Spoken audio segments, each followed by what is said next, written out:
আর একটা কথা বলতে এসেছিলাম বিডিও স্যারকে, যে এখানে দুই নেতা ঝামেলা করছে আর সাধারণ মানুষের অসুবিধা হচ্ছে, আমরা যেন আগামী দিনে এটা হতে না দেখি। এটা যদি হয় তাহলে আগামী দিনে আমরা ছেড়ে কথা বলবো না।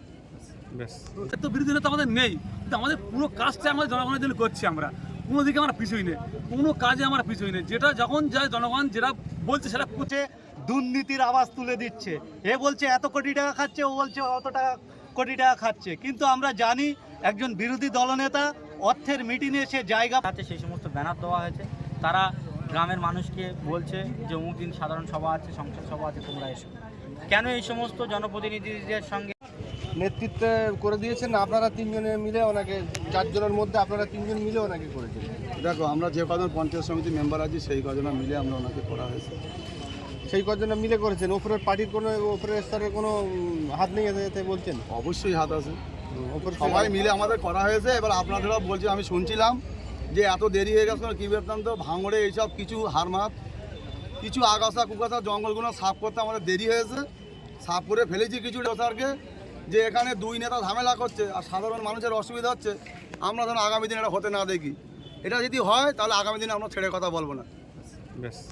বিরোধী দল স্বীকৃতি চাচ্ছেন পঞ্চায়েতে এসে, বিডিও অফিসে এসে, এরকমই কেন? আপনারা তো নওশাদ সিদ্দিকীর দলেরই লোক, আপনারা তো মানুষের সেবা করার জন্যই এসেছেন, তাহলে আপনাদের এত দেরি বা এত করলে মানুষের সেবা দেবেন কীভাবে?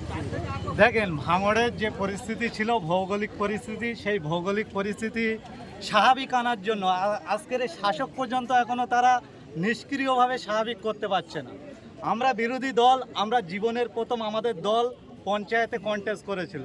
সেই কন্টেস্টের নিরিখে আমরা যতগুলো সমিতি ক্যান্ডিডেট ছিল তাদের মধ্যে থেকে আমরা আজকে সিলেকশন করেছি। আর বিশেষ করে আপনার যে প্রশ্ন যে এত দেরিতে কেন করলেন, আমরা দেখেছি ভাঙড়ে যারা এই ভাঙড় 2 নম্বর পঞ্চায়েত সমিতি চালায় তাদের মধ্যে এক শ্রেণীর মানুষ, তারা একে অপরের কাজ পায় এবং অর্থের মিটিংয়ে সেই আলোচনায় থাকতে পারে। আমরা আজকের ঠিক করেছি, আমরা দলগতভাবে ঠিক করেছি যে মানুষের টাকা যারা তোষণ করছে, এই তোষণকে বন্ধ করার জন্য আমরা অনেক সময় হলেও মানুষের তোষণ যাতে বন্ধ হয়, আমরা বিরোধী দলনেতা হিসেবে আমাদের শরীফুল নস্কর মহাশয়কে আমরা দলগতভাবে ঠিক করেছি। এবং মানুষের টাকা যদি যেরকম বিগত দিনে তোষণ করছিল, আগামীতে যদি তোষণ করে, আমাদের প্রতিনিধির মাধ্যমে খবর পেয়ে ভাঙড়ের মানুষকে প্রতিবাদ করার জন্য আমরা এই বিরোধী দলনেতা হিসেবে এনাকে আমরা নিযুক্ত করছি। আপনাদের পঞ্চায়েত সমিতি কতজন সদস্য? আপনারা জানেন পঞ্চায়েত সমিতি আমরা টোটাল 5 জনা ছিল, বর্তমান 4 জনা আছে। আমাদের জোট করে একজন ছিল এবং অন্য 4 জন আপাতত আছে। 4 জনের মধ্যে থেকে আমরা শরীফুল নস্কর মহাশয়কে আমাদের দল বিরোধী দলনেতা হিসেবে গণ্য করেছে, সেই নিরিখে আমরা আজকে ব্লকে ভোট চাইছেন, আপনারা বিরোধী হিসেবে পরিচয় দিতে যাচ্ছেন কেন? আমাদের কিছু সমস্যা ছিল, সমস্যার জন্য দেরি হয়ে গেছে। তো আমাদের তো সমস্যা, আমরা তো যারা এখন শাসক আছে তাদের তো আজকে 1 মাস হলো তাদের অনেক কিছু গঠন হয়নি। যেমন আমাদের ল্যান্ডে গঠন হয়নি বা মৎস্যজীবী হয়নি, সেটা তো আজকে 1 মাস আগে হলো। আমাদের শাসকে আছে আর আমাদের শাসকে নেই, আমাদের দেরি হতেই পারে কোনো কারণে। একটা পঞ্চায়েতের মেয়াদ থাকে 5 বছর, সেই 5 বছরের মধ্যে 1.5 বছর পার হয়ে গেলেন, এরপরে মানুষের সেবা দেবেন কিভাবে? মানুষের কাছে ভোট চাইবে আপনারা হোক বা শাসক দল, কীভাবে মানুষের কাছে যাবেন? 1.5 বছরের মধ্যে আপনারা এখনো পর্যন্ত ঠিক করতে পারলেন না যে বিরোধী আসনে কে বসবে, বিরোধীদের কাজ কি, শাসক দলের কাজ কি? আমরা হয় যতটা ক্ষমতা ততটা করছি, আমরা কোনো কাজে আমার পিছুই নেই। যে আমাদের বিরোধী নেতা নেই বলে পিছিয়ে গেছি তাও নয়, আমরা পিছুই নেই। যেটা করার প্রয়োজন সেটা করছি, কিন্তু আমাদের সেটা করছি। আজকে এলেন, কি বললেন? আজকে বিডিও সাহেব বলছে যে এই বিডিও সাহেবের কাছে দিতে হবে, জমা দিলে ভালো হবে। যেখানে জমা নেবো না ওখানে জমা দিলে ভালো হবে, ওখান থেকে দেখে আসেন। তাহলে কি এইচডি অফিসে গিয়ে জমা দেবেন? হ্যাঁ, অবশ্যই জমা দেবো। এইচডি অফিসে গিয়ে জমা, আর কি আছে পঞ্চায়েত সমিতি? এই বিষয়টা নিয়ে আমরা বিডিও সাহেবের সঙ্গে কথা বলেছি, যাতে আবাস যোজনার ঘরের লিস্ট প্রত্যেক অঞ্চলে আরেকটা ব্যাপার টাঙানো হোক।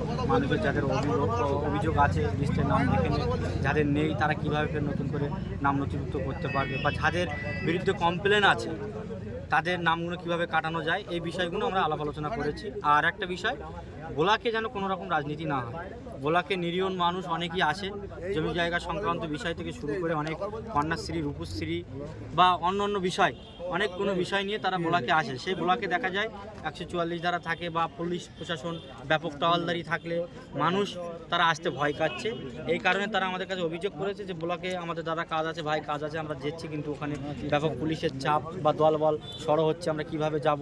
সেই কারণগুলো আমরা বিডিও সাহেবের সঙ্গে আলোচনার জন্য করলাম যে আগামীতে না যেন এই সমস্ত ব্লক চত্বরে, বিডিও অফিসের চত্বরে না যেন এই সমস্ত কালচার না যেন হয়। সাথে সাথে আমরা আমাদের পঞ্চায়েত সমিতিতে বিরোধী দলনেতা হিসেবে আমরা আজকে নিয়োগ করতে এসেছিলাম।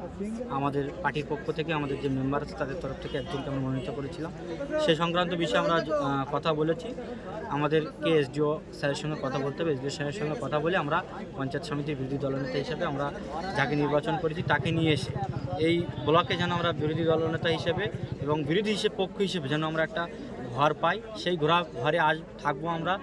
এলাকার অনেক সাধারণ মানুষ আছে, তারা ওদের কাছে যেতে তারা বিরক্ত বোধ করে, কারণ তারা অনেক রকম তাদের সঙ্গে খারাপ আচরণ করে, টাকা পয়সার বিনিময় বা অন্যান্য বিষয়ে তারা মনক্ষুণ্ণ আছে। সেখানে এসে আমাদের জনপ্রতিনিধিরা তাদের ঠিক মতন বসতে পারে না, তাদের সময় দিতে পারে না। তাই আমরা বিডিও সাহেবের সঙ্গে কথা বললাম যে আমাদের একটা ঘরের ব্যবস্থা করতে হবে।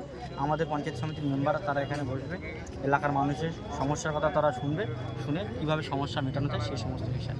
সাথে সাথে এলাকার অনেক কাজ নিয়ে, যেমন আমাদের পঞ্চায়েত মেম্বারদের যে সংসদ সভা হয়েছে সেই সংসদ সভায় তাদেরকে ঠিকমতো গুরুত্ব দেওয়া হয়নি।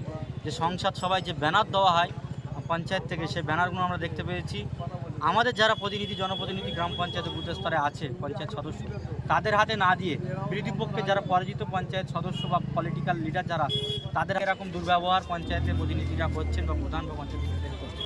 এই সমস্ত বিষয়গুলো আমরা আজকে মূলত বিডিও সাহেবের সঙ্গে আলাপ আলোচনা করেছি।